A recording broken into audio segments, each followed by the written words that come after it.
Hello दोस्तों, आपका स्वागत है आपके अपने YouTube चैनल प्रत्येक क्लासेज में। इस क्लास में हम बात करेंगे एक्सरसाइज 7.2 के कुछ क्वेश्चंस की।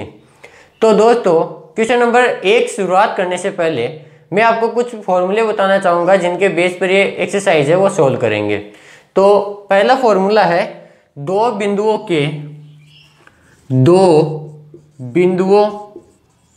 के अंतः विभाजन का सूत्र।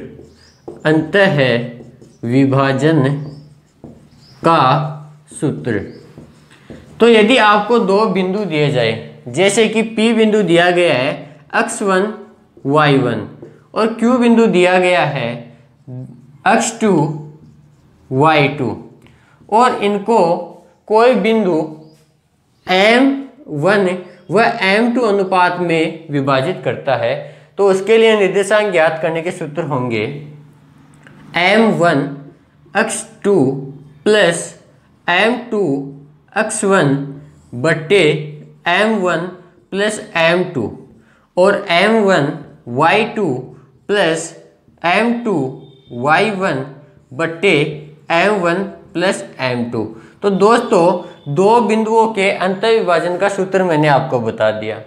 अब इसके बाद में बात करें हम बाह्य विभाजन की। बाह्य विभाजन, तो इसके लिए आपको करना कुछ नहीं है, केवल इनमें साइन चेंज कर देना है। तो ये दोस्तों, ये फॉर्मूला बन गया बाह्य विभाजन का। तो ये फॉर्मूला याद करने में आपको कोई दिक्कत नहीं होगी कि दोनों फॉर्मूले सेम है, केवल आपको साइन का ध्यान रखना है कि अंतः विभाजन का जो फॉर्मूला है उसमें प्लस का साइन आता है और बाह्य विभाजन के सूत्र में माइनस का साइन आता है।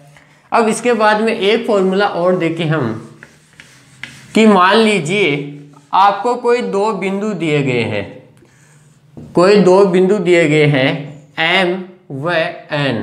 दो बिंदु है M व N, इसके निर्देशांक है x1 y1 और इसके निर्देशांक है x2 y2। और आपको पूछ लिया जाए कि इन दोनों बिंदुओं के मध्य बिंदु के निर्देशांक क्या होंगे, कि इन दोनों बिंदुओं को मिलाने वाली रेखाखंड है उसका जो मध्य बिंदु है उसके निर्देशांक क्या होंगे। तो उसका फॉर्मूला है x1 प्लस x2 बटे 2 y1 प्लस y2 बटे 2। तो दोस्तों, ये दो बिंदुओं के मध्य बिंदु के निर्देशांक निकालने का फॉर्मूला है। तो दोस्तों, ये कुछ फॉर्मूला थे जिनके बेस पर एक्सरसाइज 7.2 हम सोल्व करेंगे। अब देखते हैं हम हमारा पहला क्वेश्चन। तो पहला क्वेश्चन हमें दिया गया है, उस बिंदु के निर्देशांक ज्ञात कीजिए जो बिंदु -1,7 और 4,-3 को मिलाने वाले रेखाखंड को 2:3 में विभाजित करता है। तो इस क्वेश्चन में हमें अंतः विभाजन और बाह्य विभाजन का नाम नहीं दिया गया है। तो जब आपको कुछ भी इंफॉर्मेशन नहीं दी जाए तो आप उसको अंतः विभाजन मानेंगे। तो हम इसमें फॉर्मूला लगाएंगे अंतः विभाजन का। तो जो दिए गए बिंदु है वो लिखते हैं। मैंने मान लिया बिंदु P है वो है -1,7, बिंदु Q है वो है 4,-3। तो इसके निर्देशांक होंगे x1 y1 x2 y2। और हमें बताया गया है कि रेखाखंड को 2:3 में विभाजित किया जाता है। तो m1 हो गया वो होगा 2 और m2 होगा वो 3। तो हम लिखते हैं अंतः विभाजन का सूत्र। अंतः विभाजन का सूत्र, अंतः विभाजन का सूत्र है m1 x2 plus m2 x1 बटे m1 प्लस m2 और m1 y2 plus m2 y1 बट्टे m1 प्लस m2। तो इस फॉर्मूले में अब हम वैल्यू रख देंगे m1 x2 x1 y1 y2 की।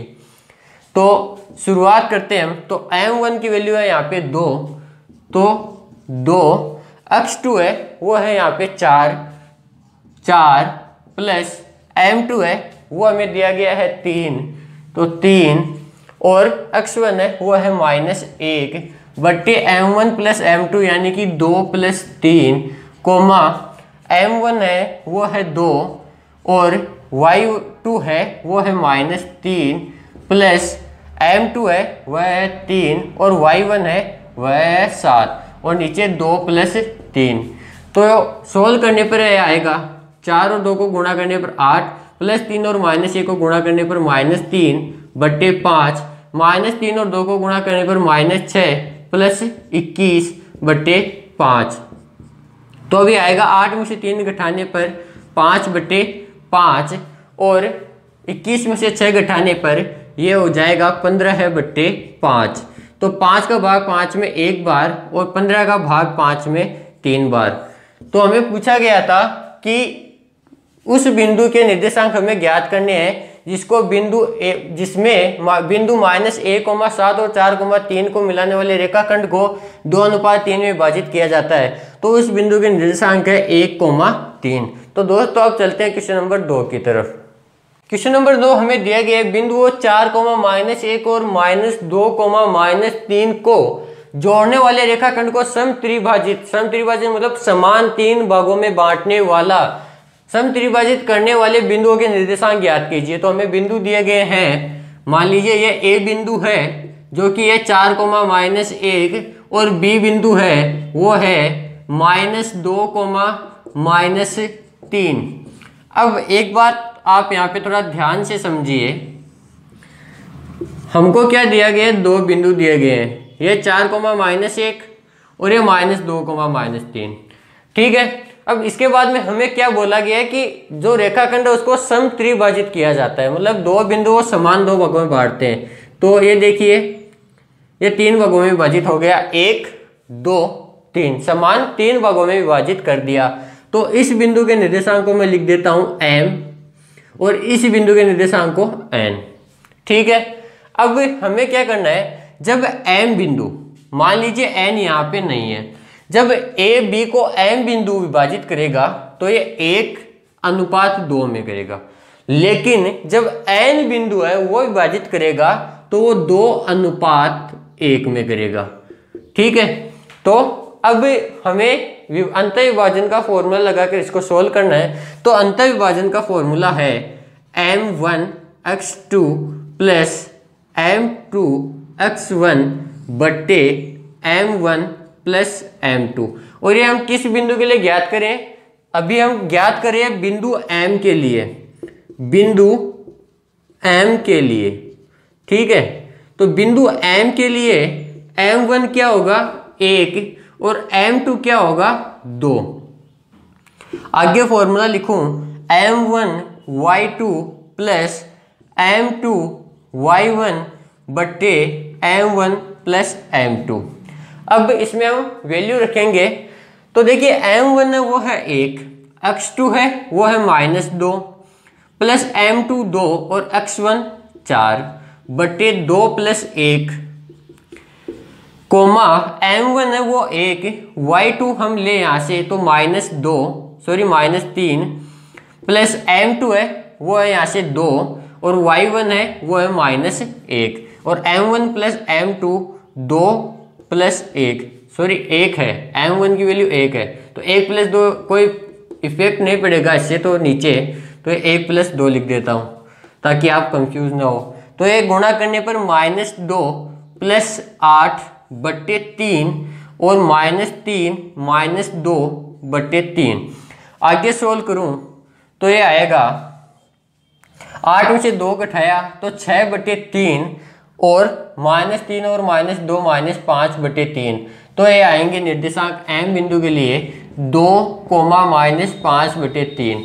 तो जो AB रेखाखंड को m बिंदु विभाजित करेगा तो वो करेगा 2, -5 बटे 3 के अनुपात में। अब बात करें जब n बिंदु विभाजित करे तो n बिंदु के लिए m1 क्या होगा, तो m1 होगा 2 और m2 है वो होगा 1।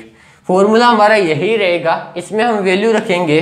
तो वैल्यू रखने पर m1 है 2, x2 है वो है -2 प्लस m2 है वो 1 और x1 है वो है 4 बटे 2 प्लस 1। और m1 की बात करूं तो m1 2 और y2 तो y2 -3 प्लस m1 है वो m2 है वो 1 और y1 है वो है -1 बट्टे 2 प्लस 1।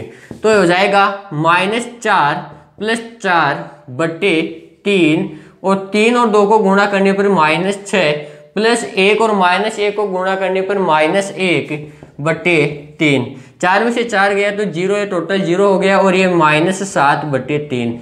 तो AB रेखाखंड को n बिंदु 0, -7, 3 के निर्देशांक बिंदु में विभाजित करता है। तो दोस्तों ये क्वेश्चन नंबर 2 है वो कंप्लीट हुआ। आज के लिए बस इतना ही। अब हम मिलते हैं अपनी अगली क्लास में अगले क्वेश्चन के साथ। तब तक के लिए थैंक यू।